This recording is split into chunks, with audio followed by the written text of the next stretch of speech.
on vous remercie d'être présent. Donc, le CAD et l'association Asketa ont réuni aujourd'hui cette réunion pour pointer du doigt les dysfonctionnements de plus en plus fréquents du centre d'enfouissement d'Asparin. Donc, il nous semble là qu'il y a une dégradation qui se fait jour, et nous voulons tirer la sonnette d'alarme afin que ceci rentre dans l'ordre. Donc, pour nous, cette conférence est destinée à marquer un point d'arrêt d'une certaine dérive. Et l'association et le CAD n'hésiteront pas, s'il le faut, dès la rentrée, si cette dérive se confirmait, à bloquer le site. On ira jusqu'à bloquer le site, jusqu'à que les situations soient satisfaisantes. Donc aujourd'hui, on va donner la parole à l'association qui va vous décrire les différents incidents qui se sont déroulés cette année. Ongi etorri eta mila esker etorririk, zenta zuen presentzia biziki garrantzitsua baita guretzat. Eta zeta hola entzinatzen gira, zuedi esker, prentsari esker. Voilà. Donc, traduction, je m'associe le pourquoi de cette tenue à Bayonne, parce que nous pensons que l'intérêt que nous défendons, l'intérêt général, dépasse même le voisinage et le côté aspandard. Parce que quand il y a pollution des eaux ou de l'air, malheureusement, ça concerne toute la population. Donc, d'une part, pour faciliter, on vous remercie d'être le relais de notre action. Ce n'est pas un sujet porteur, forcément, les déchets et la merde de la société, mais à travers cela, on peut constater le comportement de notre société qui est parfois autant merdique que dans la gestion de ses affaires, notamment la gestion des déchets. C'est la grande découverte qu'on peut faire en regardant, les anthropologues savent le faire mieux, en regardant les déchets d'une société. Ça nous porte beaucoup d'enseignements sur son fonctionnement. Donc, revenons au fait. Juste un petit peu, on va faire l'historique de l'association. Bon, cette association est composée de riverains et de gens soucieux asparins de l'environnement. Et elle s'occupe surtout, essentiellement, elle est née en 1994, parce qu'il y avait eu un projet de déchets ultimes venant de toute la côte basque. Et maintenant qu'il s'est agrandi, ça va jusqu'à maintenant le département, voire le Grand Sud-Ouest. Et il y avait ce projet qui s'est installé sur la décharge de déchets ménagers à l'époque d'Asparin. Et donc on a un contrat qui va jusqu'en 2014. Et cette association, mais depuis, surveille, elle alerte, ce qu'on a fait aujourd'hui, et elle dénonce des dysfonctionnements. Alors l'association est reconnue dans ce rôle de veille, puisqu'on siège à la CLIS. La CLIS, c'est la commission locale d'information et de surveillance, qui est présidée par le sous-préfet. Et voilà, elle est souvent réclamée par l'association, parce que souvent quand il y a des dysfonctionnements, on fait appel à la CLIS. Voilà. Et donc la dernière en date, le dernier dysfonctionnement en date, il date de la semaine dernière, dans la nuit du mardi au mercredi. C'est le 3e incendie de l'année. Les précédents ont eu lieu le 28 et 31 mai 2011. Et vous avez des articles de presse qui font écho de ça, avec des conséquences très graves pour l'environnement, puisque les fumées qui sont dégagées des émanations sont très toxiques. Voilà. Alors on va vous relater un petit peu les faits. Alors les faits, pour la énième fois, tout ce qui a été détecté sur place en matière de dysfonctionnement, autant au niveau de l'eau que de l'air, c'est-à-dire le feu, parce que les deux risques majeurs, c'est quoi? C'est la pollution des eaux et la pollution de l'air par l'incendie. Toutes ces alertes ont été données par les voisins. Donc l'opérateur avoue d'ailleurs qu'il n'a pas été en mesure non seulement de prévenir, mais de détecter les dysfonctionnements. Alors, pour les 2 derniers incendies donc, qui datent d'un an, c'était la même chose. Et fait plus grave encore, c'est que le deuxième incendie, alors lorsqu'il y a un incendie, on peut supposer que sur un tas de ce type, où le méthane est partout, où on essaie de recueillir ces gaz inflammables avec des installations provisoires nécessairement, parce que c'est un site qui est en activité jusqu'à sa fermeture. Donc le deuxième incendie s'est déclaré 48 heures après, et alors qu'on avait demandé un minimum d'astreinte, de surveillance visuelle ou de moyen thermique. Deuxième incendie s'est déclaré aussi dans la nuit et a été détecté toujours par un voisin qui a averti donc les pompiers. Et c'est à ce moment-là, il faut comme je crois le dire, que nous avons bloqué l'entrée du site. Et en cela, nous avons été suivis par M. le maire d'Asparren et son adjoint à l'environnement, qui a tapé le poing sur la table pour dire « ça suffit ». Or, le « ça suffit », c'est 1 an après, c'est la même chose. On nous avait promis qu'il y aurait des capteurs thermiques. Or, l'installation ne comportait qu'un capteur, alors qu'on peut brancher plusieurs capteurs sur l'installation, comme une sono. Lorsque vous avez 2 chanteurs, vous mettez au moins 2 micros, mais là, nous n'avions qu'un micro pour faire l'image. Et qu'est-ce qui s'est passé? C'est que 2 zones considérées à risque, parmi l'ensemble de ce qu'on appelle des alvéoles. 2 alvéoles qui étaient considérées à risque par l'opérateur lui-même.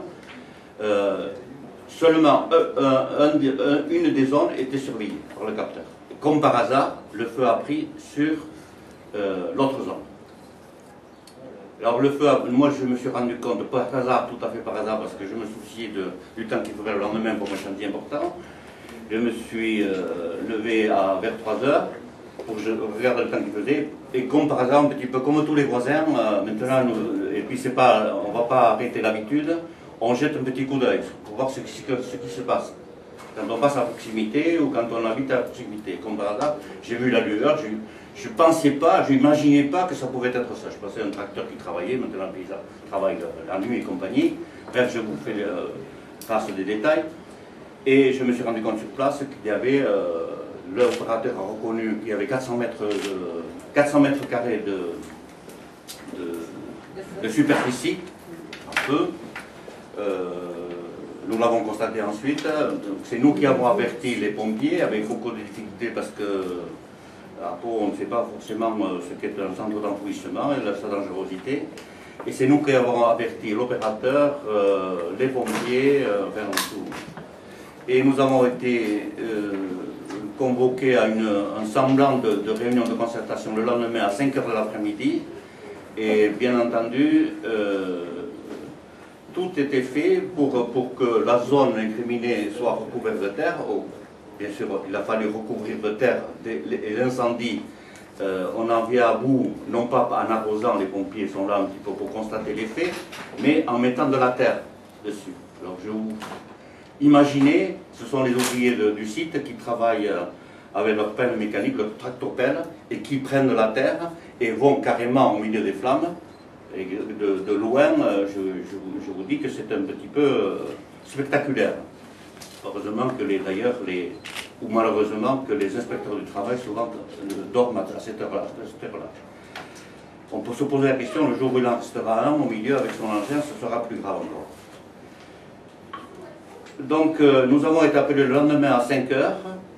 Nous savons qu'il n'y a eu aucun constat. Et on reviendra sur les supposées causes évoquées par l'opérateur. Il n'y a eu aucun constat, aucun regard croisé sur, éventuellement pour étudier et analyser l'origine de l'incendie.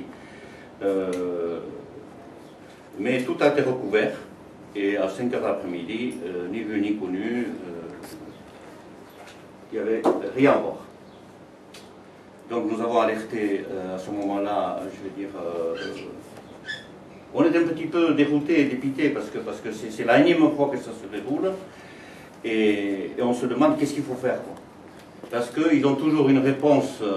S'il y a une chose qui fonctionne bien chez eux, c'est la com. Ça, je vous garantis. Mais la com, souvent, est l'inverse de la bonne information. Et on va vers des supputations. On va même évoquer, mais ça c'est une technique classique, je veux dire, en matière de com. C'est-à-dire pour se décentrer de l'objet ou d'une situation, on utilise la discrétion. C'est-à-dire qu'on est en train d'évoquer, sans le dire, si éventuellement il ne s'agirait pas d'une main criminelle. La mise à feu. Alors, on considère que dans ces cas-là, si on suppose ça, on fait tout pour ne pas éliminer les indices. Et on constate.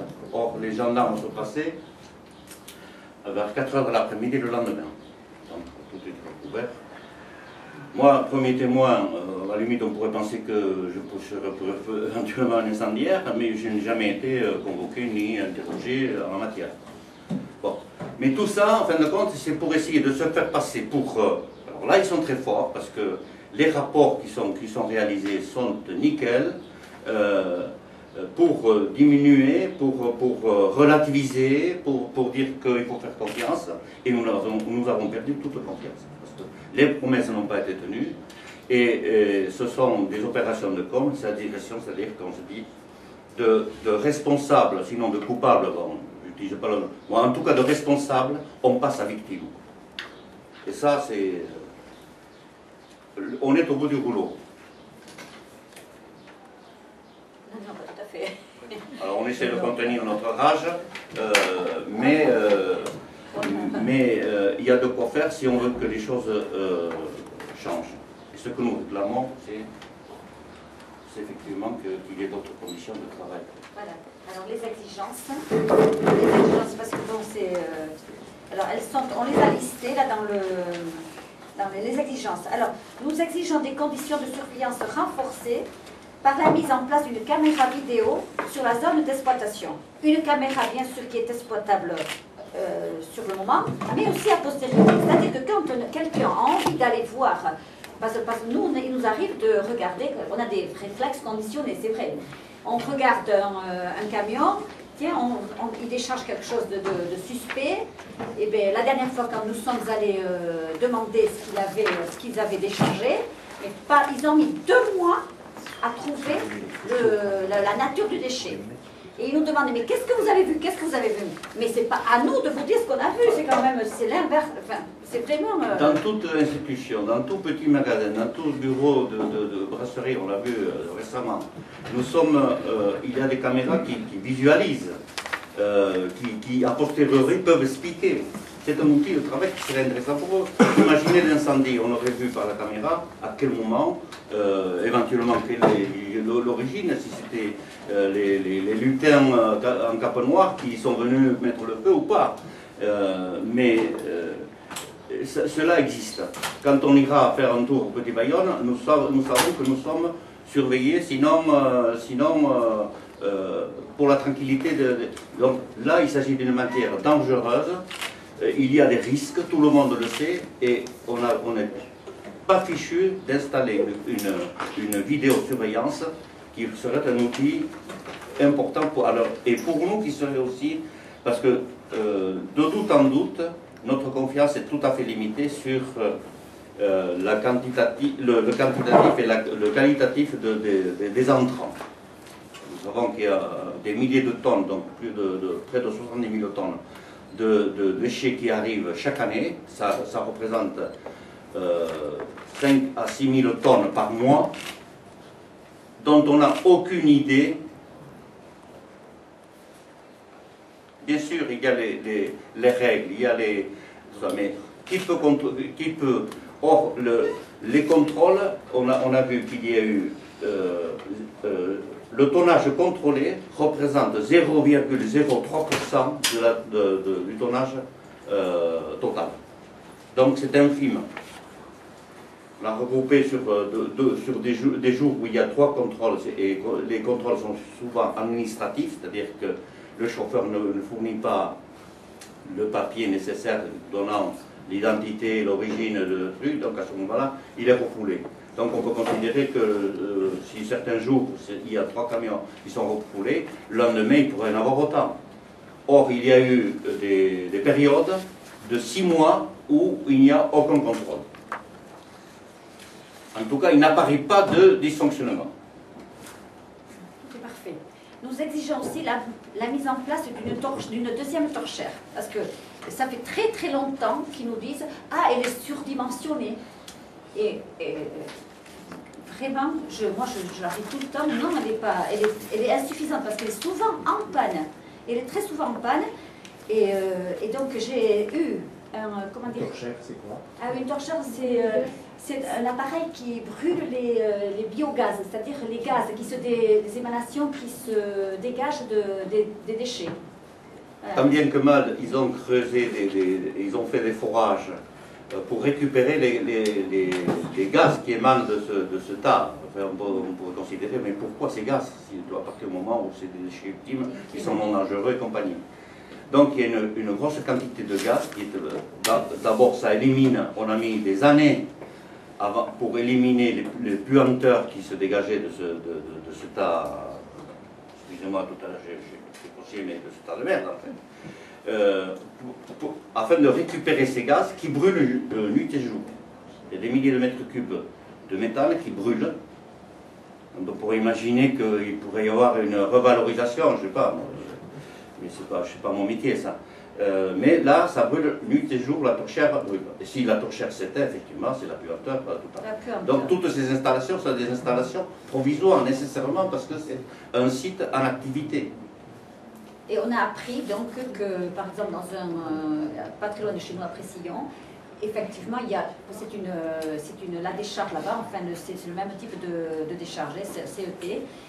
Et il semblerait que maintenant, c'est la nuit et le jour, parce que c'est une personne qui a pris les choses en main et qui a mis les moyens. Ils ont 3 fois moins de déchets et ils ont 2 torchères. Donc, impérativement, il faut qu'ils mettent une deuxième torchère en place, mais on ne va pas attendre 16 ans. Maintenant, il faut que ce soit dans les plus brefs délais. Ensuite, nous exigeons... Tu évoques, excusez-moi, ce site-là, où l'opérateur a été il avait une délégation de service public, ne remplissant pas ses fonctions convenablement, il a été écarté et la gestion est revenue à une gestion beaucoup plus directe. Parce que nous sommes aussi confrontés à ce maquis un petit peu dans l'institutionnel, c'est-à-dire que la ville d'Hasparren, pour information, c'est un petit peu en vrac que je vous livre ça, mais la ville d'Hasparren est propriétaire du site, de 18 hectares.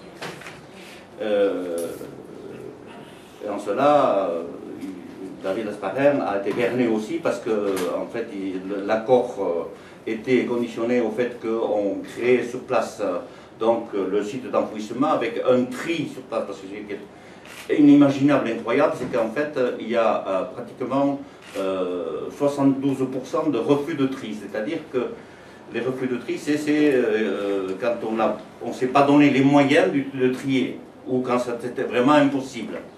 Mais bon, qui définit ça? Donc, normalement, il aurait fallu au moins faire un tri, ce qui paraît très intelligent, parce que tout ça, c'est de la matière première, du pétrole, qui coûte cher, et qui, un jour, on peut trouver des molécules qui puissent permettre de récupérer et de réutiliser. C'est de l'énergie en puissance qu'on enfouit, là. Avec un tri qui aurait pu être possible sur place, et qui était prévu dans l'arrêté de 95, qui aurait créé des emplois éventuellement autour de ce site, parce que c'était un petit peu la condition avec laquelle Hasparren avait accepté cette décharge, ou ce centre d'enfouissement. Mais tout ça, on n'en tient pas compte, on fait au plus facile, on enfouit un peu n'importe où. Donc il n'y a aucun contrôle.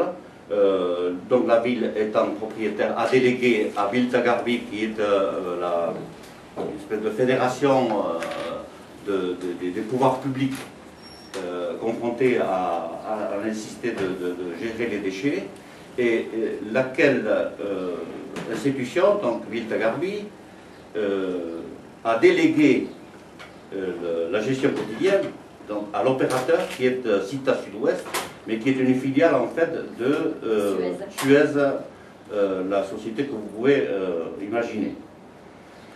Donc il y a un maquis institutionnel et nous demandons qu'il y ait effectivement à un moment donné une analyse de ce qui pourrait être amélioré en tant que fonctionnement, même ne serait-ce qu'administrativement, pour que la dilution de responsabilité ne favorise pas le fait de se décharger l'un sur l'autre. C'est pas moi, c'est l'autre. Nous sommes confrontés à cette situation inextricable, c'est-à-dire que quelque part, on nous balade. Et puis ce qu'il y a, c'est que le Bilta Garbi est pourvoyeur de déchets. Voilà. Ils sont clients et en même temps, ils sont contrôleurs, quoi. Voilà. Mais ça n'a pas de sens. Et Cita Sud-Ouest, en même temps qui gère ce site par délégation de ce service public pour le compte de Bilta Garbi, Cita Sud-Ouest approvisionne en direct aussi, de par ces déchetteries et ces centres de recueillement de déchets, approvisionne directement. C'est-à-dire qu'ils ont pris une responsabilité de gestion d'une affaire, mais en même temps, ils gèrent leur propre affaire en utilisant le service, l'outil qui a été mis à leur disposition. Ensuite, je comprends que ce soit très compliqué, et c'est pour ça que nous demandons en fait qu'il y ait un regard, parce que on n'était pas obligé de croire tout ce qu'on dit, mais nous demandons qu'il y ait un regard à la limite extérieure, une commission d'enquête, qui nous dise en fin de compte qu'est-ce qui pourrait être amélioré dans cette situation inextricable, afin que chacun puisse prendre ses responsabilités. Si on comprend bien, je ne sais pas si ça n'a jamais été. Il n'y a pas de contrôle des entrants, contrôle technique des entrants de ceux qui rentrent, ni de l'origine géographique de ceux qui rentrent. Il y a des camions qui arrivent par jour. Il y a un pesage, normalement, on contrôle les entrées et sorties, mais en fin de compte, la confiance est totale sur ce qui est marqué sur la feuille. Encore faut-il que la feuille soit bien remplie. Ce qui prouve, sur 8 contrôles qu'il y a eu, le motif de refus d'entrée, c'était que la feuille n'était pas bien remplie. C'est-à-dire que l'origine n'était pas tout à fait définie, ou bien le camion n'était pas bâché. Ce que nous demandons, nous, c'est en fait qu'il y ait un visuel qu'un citoyen puisse regarder éventuellement. On ne sera pas là tous les matins à regarder ce qui est déchargé, mais au moins de temps en temps, même pour les opérateurs sur place, qu'ils puissent vérifier si ce qui est écrit sur la feuille correspond réellement quand on décharge le camion. On a beaucoup de doutes là-dessus, d'autant plus qu'il n'y a aucun contrôle. Et en fait, c'était l'adjoint à l'environnement du maire d'Asparem qui regrettait aussi, qui était technicien, qui regrettait aussi qu'en fait, c'est la seule installation, alors que tout petit équipement, toute petite usine, tout artisan doit avoir un matériel qui est vérifié, il y a des organismes certificateurs. C'est aucun matériel, il y a souvent un cahier de contrôle qui est à la disposition des commissions de sécurité et compagnie. Là, tout est géré de manière interne. Qui prouve que de temps en temps, il y a des pompes qui sont en panne juste quand il faut s'en servir. Donc il y a des eaux qui s'écoulent dans le ruisseau. Bon, ça c'est un autre sujet, mais nous sommes confrontés autant autour du feu qu'autour de la gestion des eaux et des effluents qui sortent de ce tas d'ordures. Nous sommes confrontés au même problème, c'est-à-dire qu'ils sont dépassés. Et puis leur sang gêne, parce que pour une anecdote, quand on fait une réunion de CLIS avec donc les membres de l'association et il y avait monsieur le sous-préfet, hein, et quand on passe devant le traitement des eaux, il nous dit, il montre, mais vous voyez qu'il y a 2 moteurs. Financièrement, vous voyez, on a mis 2 moteurs. Et mon fils qui était là, il regarde, mais il y a, effectivement, il y a la caisse, mais il n'y a pas le moteur. Il n'y avait pas de moteur. Le deuxième moteur, il était en panne. Il était en réparation depuis 6 mois. Mais il faut le faire. Ils sont sans gêne et puis au culot, quoi. Donc voilà. Donc c'est pour ça qu'on demande aussi comme le captage des biogaz, parce que là aussi, on sait que les biogaz ne sont pas bien captés. Depuis que j'ai eu cet entretien avec l'autre association, eh bien, ici, c'est vraiment un réseau moyenâgeux. Donc, il faut absolument qu'ils nous mettent des capteurs de biogaz performants. Ensuite, bon, donc, comme tu disais, donc, la redéfinition des responsabilités. Et nous demanderons au sous-préfet qu'il organise le plus vite possible une CLIS pour exiger toutes ces choses-là. Hein. Sinon, eh bien, on passera à l'acte. Hein. C'est-à-dire on va durcir le mouvement, hein, parce qu'il n'y a que comme ça qu'on obtient les petites choses. On parlait de la crise autour des pluies diluviennes de novembre 2011. Tous les pompiers du département étaient sur le qui-vive. C'était annoncé depuis 3 jours qu'il tomberait des trombes d'eau sur le Pays Basque. Déjà, au Pays Basque, tout le monde sait que quand il pleut beaucoup. Mais là aussi, les voisins, pour dire les sous-préfets d'ailleurs, qui leur répétaient 3 fois, qu'ils n'osaient pas croire que l'alerte venait de l'extérieur. Avec le doigté qu'il a, ils n'osaient pas croire. 3 fois, il leur a dit. Effectivement, mon voisin a remarqué que les bassins débordaient. Je vous fais, grâce à des détails, débordaient. Le problème, ce n'est pas qu'il y ait une crise. On sait que toute activité humaine a sa part de risque, surtout dans des zones un petit peu difficiles comme ça. C'est l'incapacité de faire face à la crise. Et faire face à la crise, c'est d'avoir en amont anticipé, c'est-à-dire imaginer les causes, les hypothèses, les scénarios possibles, et ensuite d'avoir une réponse rapide. Or, comment peut-on avoir une réponse s'il n'y a personne sur place? S'il n'y a pas une vidéo convenablement installée. Or, toute la journée, on a eu le plus grand mal pour essayer de contacter un des responsables du site. Il s'est pointé à 7 h du soir en disant que normalement les sécurités devaient fonctionner, mais il n'empêche quand même que la vanne qui aurait dû éventuellement être fermée d'une manière automatique. Si jamais il y a une je poser des tas de questions, mais on n'est pas technicien, s'il y a une panne d'électricité, comment la vanne peut fonctionner automatiquement, personne ne le sait. Bref, il a quand même coupé la vanne à 7 h du soir, par précaution. Par précaution, mais surtout. Mais il ne l'a pas fait dans la journée. Pourquoi? Parce qu'il n'était pas là. Il était injoignable en plus. Et c'est ton fils, donc, le sous-préfet qui a eu le sous-préfet à sa surprise en ligne, qui lui, effectivement, était en veille aussi, en direct, pour lui signifier, en désespoir de cause, pour avertir.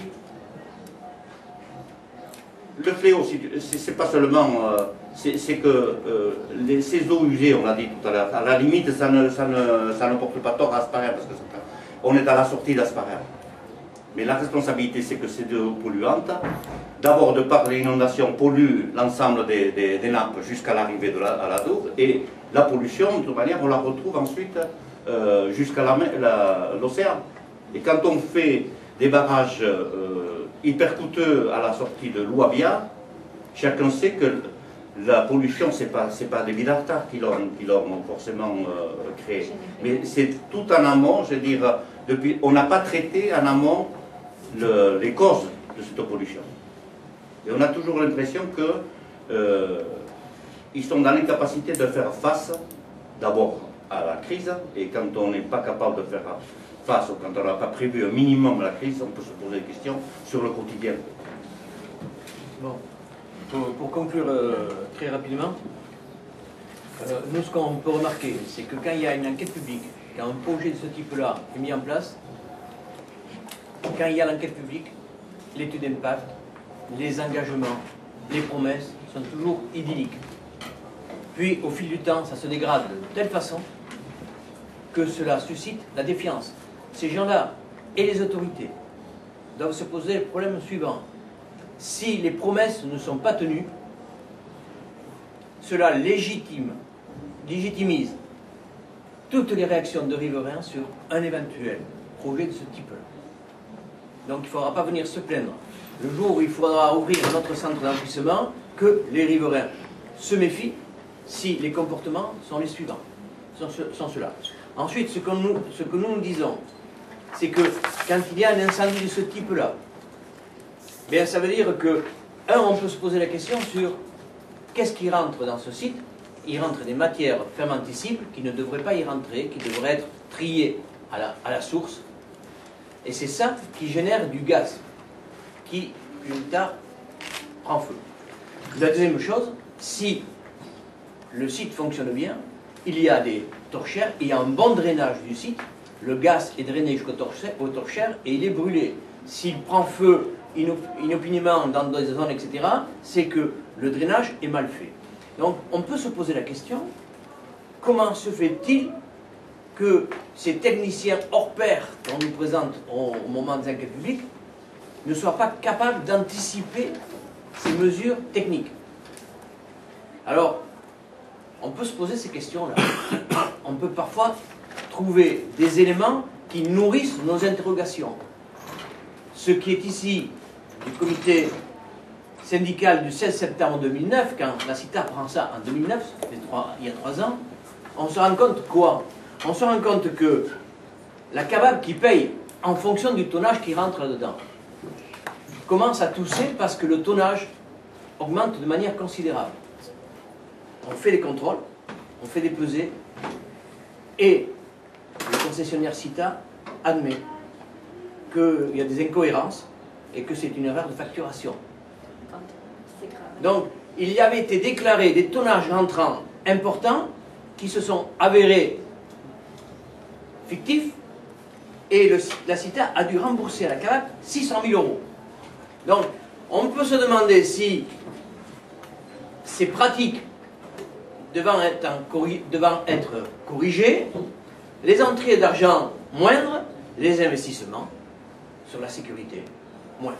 Voilà les interrogations qu'on peut se poser aujourd'hui. Est-ce qu'on n'est pas dans un processus, dans ce site-là, où on est en train de sacrifier les investissements de sécurité? Voilà la question que l'on pose. Est-on en train de sacrifier les investissements de sécurité sur ce site? Et une manière de faire l'économie sur les équipements de sécurité, c'est de maintenir l'opacité de gestion de site. Parce que on disait tout à l'heure qu'en fait, c'est pas un élément porteur. S'occuper des déchets, même pour les élus, c'est pas gratifiant. Or, c'est de leur responsabilité. Et tant qu'il n'y aura pas une maîtrise, une volonté politique d'avoir un regard, d'avoir un contrôle, ça s'appelle un contrôle, même s'il s'agit d'une société puissante, eh bien, la tendance serait que la société fasse un petit peu à sa guise. C'est pas pour rien qu'en Italie, les déchets, c'est le domaine de la mafia. Alors, c'est pas... Et dans la mafia, vous avez de très bons pères de famille. C'est le système qui veut que, à la limite, les techniciens, peut-être vous aident à faire mieux leur boulot. Donc, mais tant que c'est opaque, tant que le système permet cela, tant que le système n'est pas géré par le regard politique, tant que la gestion n'est pas, à la limite, relocalisée, redémocratisée, on aura affaire à cette attitude. Et quand je vous disais qu'en regardant ce tas de déchets, on peut se poser la question sur le fonctionnement de la société, c'est très significatif et c'est plein d'enseignements. Et on vous remercie de faire, sans vouloir vous instrumentaliser, comme le font certains services de communication, on vous remercie de relayer cette information de citoyens. Parce que c'est le citoyen qui paye. Pas seulement en tant qu'argent, mais aussi en termes de santé. Si vous avez des questions, La distorsion que vous évoquez entre la facturation et le tonnage a été constatée quand, s'il vous plaît? C'est le comité syndical du 16 septembre 2009. C'est au moment de la prise, le contrôle, disons, par la CITA, hein, parce qu'avant c'était un autre... Et c'est pour ça que, ce qu'on dit, on fait ça. En fait, au début, c'était France Déchets. Ensuite, c'est toujours la même société. Ce sont des filiales hein, qui créent comme ça et qui disparaissent. Donc, au départ, c'était France Déchets. Ensuite, CITA FD. Ensuite, ça a été CITA Sud-Ouest. Ensuite, c'est CEPB. C'est-à-dire que si on veut faire un recours, eh bien, la société n'existe plus. Voilà, ça aussi, je pense que c'est inquiétant. Maintenant, c'est CEPB, c'est-à-dire c'est l'opérateur, c'est CEPB, c'est-à-dire le centre d'enfouissement du Pays Basque. Et c'est notre interlocuteur, c'est donc le responsable de l'hygiène et de la sécurité, c'est le maire d'Asparin, et le gestionnaire, c'est Biltagarbi. Biltagarbi, donc le syndicat qui normalement a un droit de regard sur ce site. Mais comme je disais tout à l'heure, il est pourvoyeur de déchets, il est lui très difficile parce que lui aussi il a besoin parfois hein, d'évacuer certains déchets. Et tant qu'on n'est pas sur place, c'est très difficile d'établir. Et en tant que personne physique, c'est qui votre interlocuteur? Comme personne physique, vous avez des interlocuteurs. Mais voilà, dilution des responsabilités, nous on s'adresse à tout le monde. Nous on s'adresse surtout. Il y a un directeur sur place. Il y a un directeur Qui a été d'ailleurs qui a été nommé récemment. Il s'appelle comment, s'il vous plaît? Maintenant c'est M. Arambillette, le responsable du site. C'est M. Arambillette. Voilà, Arambillette, c'est lui le responsable du site. Et il y a Borde de Batte, mais bon, mais c'est Arambier qui garde quand même cette responsabilité. Le site fonctionne avec une équipe très restreinte, donc le responsable du site, 2 administratifs, 2 techniciens en pelle et quelqu'un qui s'occupe de l'eau, qui sont 6. Mais sinon, quand nous avons des réclamations à faire, on s'adresse sinon à M. Carrère, qui est donc à Biltagarbi, directeur de Biltagarbi. Voilà. Et M. Arambillet sur le site. Et puis le maire d'Asparin, quand... Et tout ce monde-là se retrouve pour les non-fils. Alors, oui, normalement, il devrait y être, oui. Ou bien ils se font représenter, mais sinon, oui. M. Carrère, il y est très régulièrement, il est toujours. Hein. Il y a eu monsieur, la dernière fois, il y avait monsieur Bru, qui est lui qui est l'élu. Président de Biltagarbi. À la place de monsieur Iriart, mais sinon, et monsieur Iriart aussi passe, enfin, a participé. Et ensuite, il y a donc 3 ou 4 personnes, en général, de l'exploitant, de chez l'exploitant. Ensuite, il y a quelqu'un du conseil général, la CEPANSO et l'association.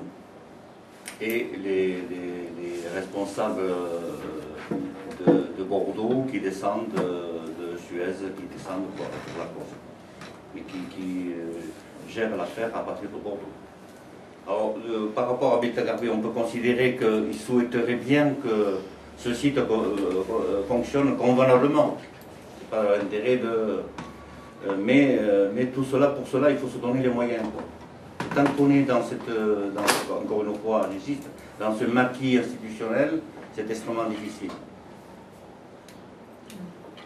Il y a d'autres questions? Vous avez parlé des matières suspectes qui rentrent. Des camions qui avaient du moins à savoir qu'est-ce qu'il y a dedans. Voilà, oui, c'est ça, oui. Quels sont les soupçons ou c'est-à-dire que, oui, on avait aperçu un camion, et donc la nature des déchets n'était pas le déchet habituel, quoi. Et là, on avait demandé à ce qu'ils nous disent quel était le déchet qui avait été déchargé. Hein. Et bon, ben, pour essayer de trouver la traçabilité, c'était la mesure de trouver. Ils ont mis 2 mois quand même pour savoir de quoi il s'agissait. En fait, il s'agissait, je pense que c'était d'une fonderie, et c'était des matières caillouteuses, je veux dire, d'aspect rougeâtre, qui avaient servi à faire les moules. À faire les moules, ou ainsi de suite. Alors, en général, ça contient du phénol. Nous ne sommes pas des techniciens, mais on peut se poser la question si, en fin de compte, si eux-mêmes, ils ont les moyens, non seulement la volonté, mais ils ont les moyens de pouvoir de temps en temps contrôler. Ils l'ont pas. Mais 2 mois pour trouver un bordereau obligatoire, c'est beaucoup. Alors qu'on leur avait donné l'heure précise de l'entrée du camion dans le site et du déchargement. Oui, vous leur donnez l'heure précise du camion, etc. C'est-à-dire exactement ce que eux veulent oublier quand ce type de camion rentre. Hein, parce que voilà, c'est ce problème-là qu'il faut... Si ce camion n'a rien à faire là, mais normalement, voilà, il n'apparaît pas dans les bordereaux, sauf si les riverains le voient. Donc ça, c'est un problème qui peut permettre tout sur ceci. Si on revient à l'incendie, comment se fait-il qu'il n'y ait pas eu un constat le lendemain, je veux dire, on n'est pas dans l'urgence, il y a eu le feu dans la nuit. On constate sur place de visu, on invite l'Adréal et compagnie, je veux dire, pour avoir un regard croisé. On ne veut pas rester dans nos bassins. Pour avoir... qu'est-ce qu'ils ont à cacher? En fait, ils ont intérêt, s'ils font bien le boulot, à savoir si les structures de préservation des sols, c'est-à-dire il y a des membranes, est-ce que les membranes n'ont pas pris feu? Est-ce que les membranes pourront... Mais ils nous certifient, il n'y a pas de problème. Mais pourquoi n'y a-t-il pas? Pourquoi on avertit l'Adréal, qui est pourtant un organisme qui doit vérifier le lendemain? On lui envoie un rapport, tout est clair, tout est OK.